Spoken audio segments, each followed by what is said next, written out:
கர்த்தருடைய பரிசுத்த நாமத்திற்கு மகிமை உண்டாவதாக. தேவன் அருளிய மினிஸ்ட்ரி மூலமாக உங்களோடு தொடர்பு கொள்வதிலும் இந்த மகிழ்ச்சி அடைகிறோம். இன்றைக்கும் இந்த நாளிலும் தேவன் நமக்கு கொடுக்கிற வார்த்தை நீதிமொழிகள் 12ஆம் அதிகாரம் 22ஆம் வசனம். பொய் உதடுகள் கர்த்தருக்கு அருவருப்பானவைகள், உண்மையாய் நடக்கிறவர்களோ அவருக்கு பிரியம். ஹல்லேலூயா. கிறிஸ்துவுக்குள் பிரியமானவர்களே, கர்த்தருடைய வார்த்தை கூறுகிறது, பொய் உதடுகள் கர்த்தருக்கு அருவருப்பானவைகள், உண்மையாய் நடக்கிறவர்களோ அவருக்கு பிரியம் என்று.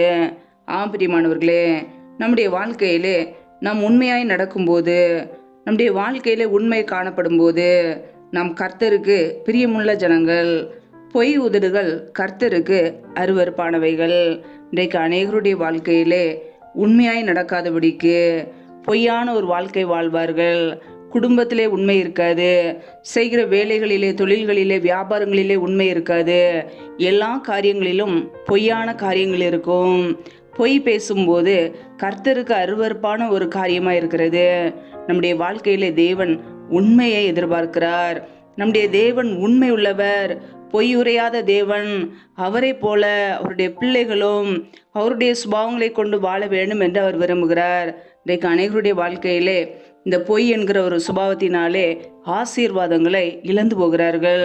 நம்முடைய வாழ்க்கையிலே தேவனுக்கு பிரியமுள்ளவர்களாய் வாழ நாம் அழைக்கப்பட்டு இருக்கிறோம்.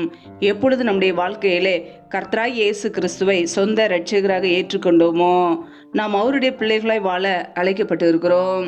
நாம் பொய்யான காரியங்களை விரும்பும்போது, பொய்யான வாழ்க்கை வாழும்போது பரலோக ராஜ்யத்திலே பிரவேசிக்க முடியாது. பிரியமானவர்களே, நம்முடைய வாழ்க்கையை ஆராய்ந்து பார்த்து மனம் திரும்பும் போது, தேவனுக்கு முன்பாக அர்ப்பணிக்கும் போது, தாழ்த்தும் போது, கர்த்தருடைய பிள்ளைகளாய் வாழும்போது மாத்திரமே நித்திய ஜீவனை நாம் சுதந்திரித்து கொள்ள முடியும். ஹல்லேலூயா. வேதத்தில் நாம் வாசிக்கிறோம், வெளிப்படுத்தல் 22ஆம் அதிகாரம் 15ஆம் வசனத்திலே, நாய்களும் சூனியக்காரரும் விபச்சாரக்காரரும் கொலைபாதகரும் விக்கிரக ஆராதனைக்காரரும் பொய்யை விரும்பி அதன்படி செய்கிற யாவரும் புறம்பே இருப்பார்கள் என்று வேத வசனம் கூறுகிறது. யாரெல்லாம் பொய்யான காரியங்களை விரும்புகிறார்களோ, அதன்படி செய்கிறார்களோ, அவர்கள் புறம்பே இருப்பார்கள்.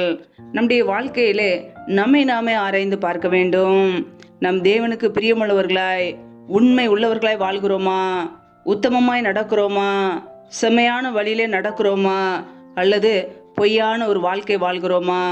மாய்மாலமான ஒரு வாழ்க்கை வாழ்கிறோமா என்பதை ஆராய்ந்து பார்க்க வேண்டும்.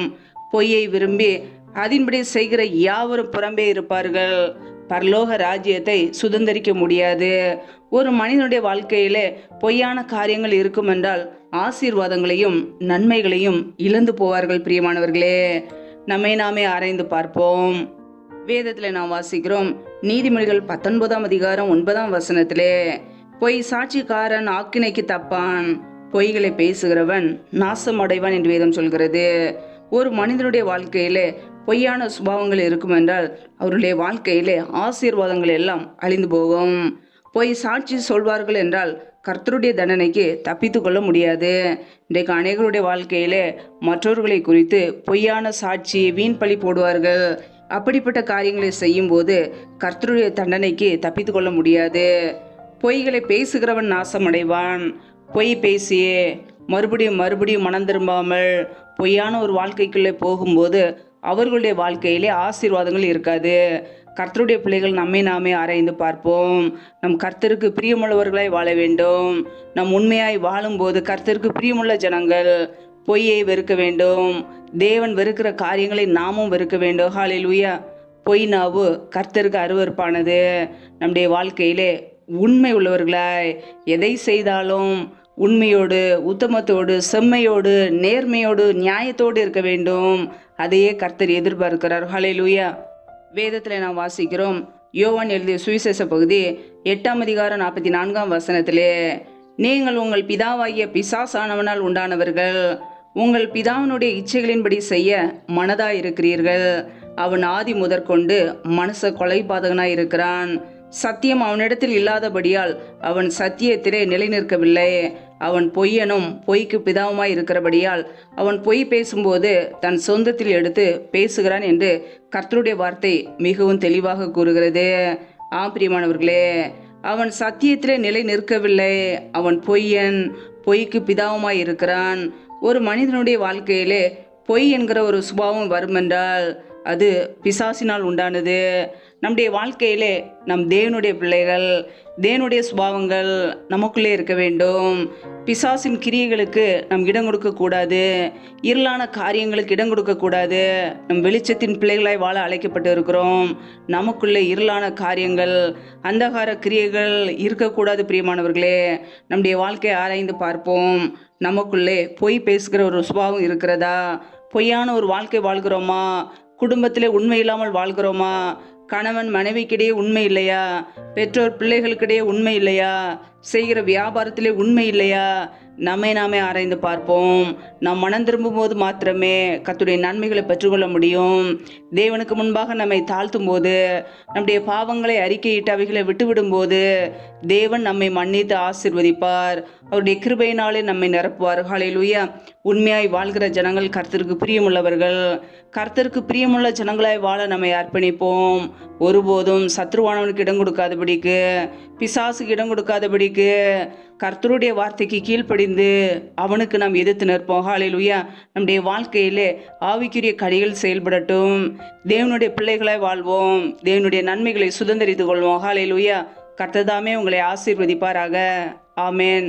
நம்மை நாமே தேவ சமூகத்திலே தாழ்த்தி அர்ப்பணித்து ஜெபிப்போம். ஜெபம். எங்களை அதிகமாய் நேசிக்கிற எங்கள் அன்பின் பரலோக தகப்பனே, மெய் துதிக்கிறோம், ஸ்தோத்திரிக்கிறோம் அப்பா. இந்த இரவேளைக்காக மெய் துதிக்கிறோம், ஸ்தோத்திரிக்கிறோம். ஒவ்வொரு நாளும் கண்ணின்மணி போல எங்களை பாதுகாத்து கிருபையோடு, ஜீவனோடு, சுகத்தோடு, பலத்தோடு, ஆரோக்கியத்தோடு எங்களை வைத்திருக்கிறீரே, உமக்கு நன்றி அப்பா. ஒவ்வொரு நாளும் எங்களை ஜீவனோடு வைத்திருக்கிறீரே, அதற்காக நன்றி. எங்களுடைய தேவைகளை சந்திக்கிறீரே, நன்றி. உண்ணவும் உடுக்கவும் தங்குவதற்கு இடம் கொடுத்து எங்களை பாதுகாக்கிறீரே, நன்றி அப்பா. பிரயாணங்களிலே போகும்போதும் வரும்போது எங்களை பாதுகாத்தீரே, அதற்காக ஸ்தோத்திரம். இப்பொழுது இணைந்திருக்கிற ஒவ்வொரு குடும்பங்களையும் உடைய கரங்களிலே தாழ்த்துகிறோம். கர்த்தர் தாமே ஒவ்வொரு குடும்பத்தையும் பாதுகாத்துக் கொள்வீராக. பிள்ளைகளை ஆசீர்வதிப்பீராக. பிள்ளைகள் என்னென்ன தேவைகளுக்காக தெய்வ சமூகத்திலே காத்திருந்து ஜெபிக்கிறார்களோ எல்லா விண்ணப்பங்களையும் அங்கீகரித்து கொள்ளுங்கப்பா. ஆசீர்வதிங்க. உடைய கரங்களிலே தாழ்த்துகிறோம். யாரெல்லாம் திக்கற்றவர்களை தனிமையோடு வாழ்கிறார்களோ, கணவரால் கைவிடப்பட்ட ஒரு நிலைமையிலே யாருமே இல்லாமல் கஷ்டப்படுகிறார்களோ, கர்த்தர் அவர்களுக்கு உதவி செய்யுங்க. திக்கற்ற ஒவ்வொரு பிள்ளைகளுக்கும் நீரே தகப்பன். கர்த்தர் ஆசீர்வதிக்க போகிற கிருபைக்காக உமக்கு ஸ்தோத்திரம். யாரெல்லாம் பலவீனத்தோடு, சோர்வோடு, வியாதியோடு கஷ்டப்படுகிறார்களோ, கர்த்தர் அவர்களை தொட்டு சுகமாக்குங்கப்பா. இப்படி சுகமாக்கும் கரம் பிள்ளைகளை தொட்டு இப்பொழுதே சுகமாக்கட்டும், விடுதலையாக்கட்டும். பலவீனத்திலே நம்முடைய பலன் பரிபூரணமாய் விளங்கட்டும். ஆசீர்வதிங்க. யாரெல்லாம் வேலை இல்லாமல் கஷ்டப்படுகிறார்களோ, பிள்ளைகள் படிப்பு கேட்ட நல்ல வேலைகளை ஏற்படுத்தி கொடுங்க. தடைகள் எல்லாவற்றையும் நீக்கி போடுவீராக. யாரெல்லாம் திருமணமாகி நீண்ட நாட்களாக குழந்தை இல்லாமல் குழந்தைக்காக ஜெபிக்கிறார்களோ, கர்த்தர் அவர்களை ஆசீர்வதிங்கப்பா. பிள்ளைகள் கர்த்தரால் ஒரு சுதந்திரம், கர்ப்பத்தின் கனி அவரால் கிடைக்கும் பலன் என்று வேதத்தில் நாங்கள் வாசிக்கிறோம். என் தேவன் ஆசீர்வதிங்க. தடைகள் எல்லாவற்றையும் நீக்கி ஆசீர்வதிக்க போகிற கிருபைக்காக உமக்கு ஸ்தோத்திரம். உடைய கரங்களிலே தாழ்த்துகிறோம். யாரெல்லாம் கடன் பிரச்சனையிலே, உபத்திரவத்திலே கண்ணீரோடு வாழ்கிறார்களோ, நிம்மதி இல்லாமல் கஷ்டப்படுகிறார்களோ, கர்த்தர் அந்த குடும்பங்களை சந்திங்கப்பா. பிள்ளைகள் வாழ்க்கையில் உள்ள கடன் பிரச்சனையை நீக்கி போடுங்க. ஆசீர்வதிங்க. தரித்திர நிலைமைகள், வறுமைகள் எல்லாம் இயேசு கிறிஸ்துவின் நாமத்தினால நீங்கி போகட்டும். கர்த்தரை ஆசீர்வதிக்க போகிற கிருபைக்காக ஸ்தோத்திரம். யாரெல்லாம் வாடகை வீட்டிலிருந்து கஷ்டப்படுகிறார்களோ, வாடகை பணத்தை கொடுக்க முடியவில்லை என்று சொல்லி கண்ணீர் வடிக்கிறார்களோ, கர்த்தர் அவர்களுடைய தேவைகளை சந்திங்கப்பா. பிள்ளைகளுக்கு நல்ல வீடு வாசலை ஏற்படுத்தி கொடுங்க. அப்படியே கரங்களிலே தாழ்த்தி ஜபிக்கிறோம். எந்தெந்த குடும்பங்களிலெல்லாம் கணவன் மனைவிக்கிடையே பிரிவினையோடு பிரச்சனையோடு வாழ்கிறார்களோ, கர்த்தர் அந்த குடும்பத்தில் தேவ சமாதானத்தை கொடுங்கப்பா. சிலுவையில் சிந்திய ரத்தத்தினாலே எங்களுக்கு தேவ சமாதானத்தை உண்டாக்கியவர். ஒவ்வொரு குடும்பத்திலும் தெய்வீக சமாதானம் ஆளுகை செய்யட்டும். அப்படியே நன்மையினால் நிரப்புங்க. இந்த இரவு நேரத்தில் இன்பமான தூக்கத்தை கொடுங்க. சொப்பன தரிசனங்களோடு எங்களோடு கூட பேசுங்கப்பா. வரப்போகிற காரியங்களை வெளிப்படுத்துங்க. அதிகாலையில் எழுந்தும்படி சமூகத்திலே காத்திருக்க கிருபதாங்க. சத்துரு கொண்டு வருகிற போராட்டங்கள், பிரச்சனைகள், மரண பயங்கள், இருளின் அதிகாரங்கள், ஆபத்துகள், நாச மோசங்கள், தீமைகள், விக்னங்கள் எல்லாவற்றிற்கும் விலக்கி ஒவ்வொரு குடும்பத்தையும் பாதுகாத்து கொள்ளுங்க. அப்படியே நன்மையினால் நிரப்புங்க. ஜீவனுள்ள நாட்களெல்லாம் நன்மையும் கிருபையும் தொடரும் என்ற வார்த்தையின் பிரகாரம் ஒவ்வொரு குடும்பத்தையும் இப்படி நன்மையும் கிருபையும் தொடர்வதாக அப்படியே கரங்களிலே தாழ்த்தி ஜபிக்கிறோம். கர்த்தரின் ஆசீர்வாதமே ஐஸ்வர்யத்தை தரும், அதனோட அவர் வேதனை கூட்டார் என்ற வசனத்தின்படி ஒவ்வொரு குடும்பத்தையும் ஆசீர்வதிங்க. அப்படியே நன்மையினால் நிரப்புங்க. அப்படியே கரங்களிலே தாழ்த்தி அர்ப்பணித்து ஜபிக்கிறோம். முற்றிலுமாக தாழ்த்துகிறோம். எல்லா துதி கன மகிமையெல்லாம் ஒருவருக்கே செலுத்துகிறோம். இயேசு கிறிஸ்துவின் மூலம் ஜெபிக்கிறோம் ஜீவனுள்ள நல்ல பிதாவே, ஆமேன். கர்த்தர் தாமே உங்களையும் உங்கள் குடும்பங்களையும் ஆசீர்வதிப்பாராக. ஆமேன்.